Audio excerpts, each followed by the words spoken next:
Adverbial. আশা করি আটকাবে না ইনশাল্লাহ, আশা করি পারবেন ইনশাল্লাহ। যতটুকু পড়াইছি বিশ্বাস করেন, মানে যেই জায়গাটুকু দিয়ে আমি গেছি এইটুকুর মধ্যে আর কেউ আটকাতে পারবে না, আমার বিশ্বাস ইনশাআল্লাহ। অ্যাডভার্বিয়াল ফ্রেজ পড়ার দরকার নেই, আলহামদুলিল্লাহ বলেন।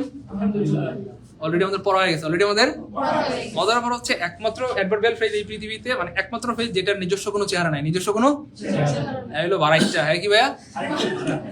পট্টাইল্লা বলতো আগে মানুষ, হ্যাঁ পট্টাইল্লা উডুইরা, হ্যাঁ। তার মানে তার নিজস্ব কোনো চেহারা, অর্থাৎ প্রিপোজিশনাল ফ্রেজ গুলোই অ্যাডভার্বিয়াল ফ্রেজ হিসেবে কাজ করে।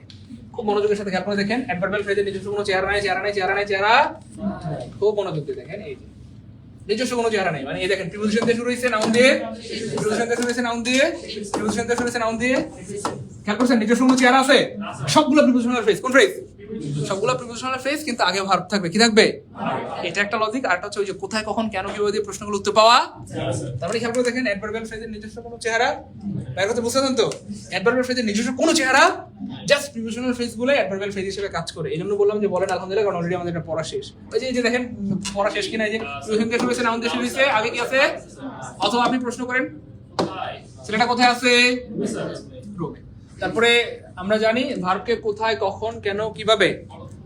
তারপর হচ্ছে কোথা থেকে কোন দিকে, কোথা থেকে কোন দিকে। তারপর হচ্ছে কোথায়, কখন, কেন, কিভাবে, কার সাথে, কতক্ষণ, কতটুকু, কি পরিমাণ, কোথা থেকে কোন দিকে ইত্যাদি দিয়ে প্রশ্নগুলো একবার পাওয়া যায়। তাহলে কোন দিকে? চাঁদপুরের দিকে। কোথা থেকে, কার সাথে। তাহলে খেয়াল করে দেখেন এই যে প্রিপোজিশন, নাউন সবগুলো প্রিপোজিশন ফ্রেজ কিনা কাজ করতেছে। ঠিক সেম। কখন শুরু হবে আমাদের ক্লাস? নভেম্বরে। কখন দিয়ে প্রশ্নগুলো একবার পাওয়া যায়, কখন দিয়ে প্রশ্নগুলো একবার পাওয়া যায়, কখন দিয়ে প্রশ্নগুলো একবার পাওয়া যায়। তাহলে আমাদের ক্লাস কখন শুরু হবে? নভেম্বরে। প্রিপোজিশন দিয়ে শুরু হয়েছে, নাউন দিয়ে শুরু হয়েছে, প্রিপোজিশন দিয়ে শুরু হয়েছে, নাউন দিয়ে শুরু হয়েছে। ছেলেটা কোথায় আছে? তার মানে আমরা যেটা ফাইনালি বুঝতে পারলাম, অ্যাডভার্বিয়াল ফ্রেজের নিজস্ব কোনো চেহারা ঝাড় করে চলে। কি করে চলে?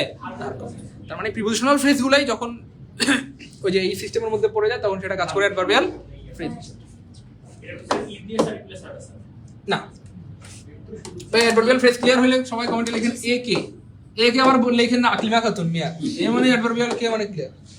এ মানে অ্যাডভার্বিয়াল, কে মানে ক্লিয়ার।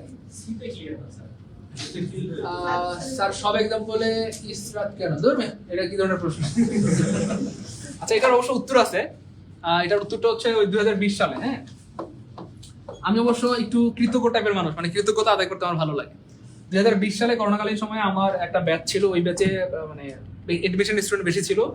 তো ওই ব্যাচে কিছু স্টুডেন্ট ছিল, আপনার একজনের নাম হচ্ছে ইসরাত, আর একজন হচ্ছে আপনার জিনিয়া, হ্যাঁ জান্নাতুল জিনিয়া, আর একজনের নাম ছিল তাজমিন নাহার। এই স্টুডেন্ট গুলো হচ্ছে মানে, আর আমি যে ক্লাসগুলো করাইতাম, ছেলেরা একটু ওবিডিয়েন্ট কম হয় এবং একটু ব্যস্ত থাকে খেলানো মাঠে, আর মেয়েরা একটু ঘরে বেশি থাকে। আপনারা আমি 4টা মেয়ের নাম কেন বলছি? আমি চাইলে একটাও তো বলতে পারতাম, দুষ্টু কোথাকার। আচ্ছা শোনেন না মিয়া, তো ওরা হচ্ছে আমি যে ক্লাস করাইতাম, বিশ্বাস করেন ভাই আমার। আরেকটা স্টুডেন্ট ছিল, তার নাম ছিল প্রমি। হ্যাঁ দূর আরেকটা, ওইটাও তো মেয়ে। আচ্ছা যাই হোক, শোনেন না, মানে কি করবো আমি বলেন, ওই আমাদের ব্যাচে বিশ্বাস করেন আমাদের 30,000 পেট বেচি স্টুডেন্ট, এর মধ্যে মোটামুটি ধরেন 29,500 হচ্ছে মেয়ে। কেন আমি শোনেন না, আমি বিসিএস কনফারেন্সে ময়মনসিংহ ক্লাস নিতে যেতাম, একদিন একটা ছেলে আসছে আর 7টা মেয়ে, এরপরের দিন একটাও ছেলে আসে না, সব মেয়ে। আমি বললাম বুঝলাম না কি রে ভাই, চাকরি তো ছেলেদের দরকার ন্যাচারালি, তাই না? বউরে কামাই করে খাওয়াবে, বাপ মারে আনতে, মানে তারা কি চিন্তা করছে যে আমার আরে গল্পগুলো করতে নিয়ে আসতে বলেন।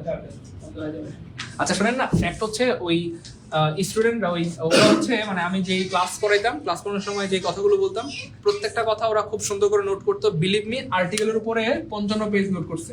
কয় পেজ বলেন তো ভাইয়া? আরে ভাইয়া ওই আপনি ওই তো আমার কাছে নোটটা আছে, আমি দেখাবো একদিন আপনাদেরকে, মানে অনলাইনে যারা আছে তাদেরকে দেখানোর সুযোগ, কিন্তু আপনাদেরকে দেখাইতে পারবো। বিশ্বাস করেন ওই নোটটাও যদি আপনি মনোযোগ সহকারে পড়েন, আপনার ওই একটা ক্লাসে 29টা টপিক পড়ানো হয়েছিল। কয়টা টপিক বলেন? মানে গনছিলাম আর কি পরে। ওই ক্লাসটা ছিল 4 ঘন্টা। কয় ঘন্টা বলেন?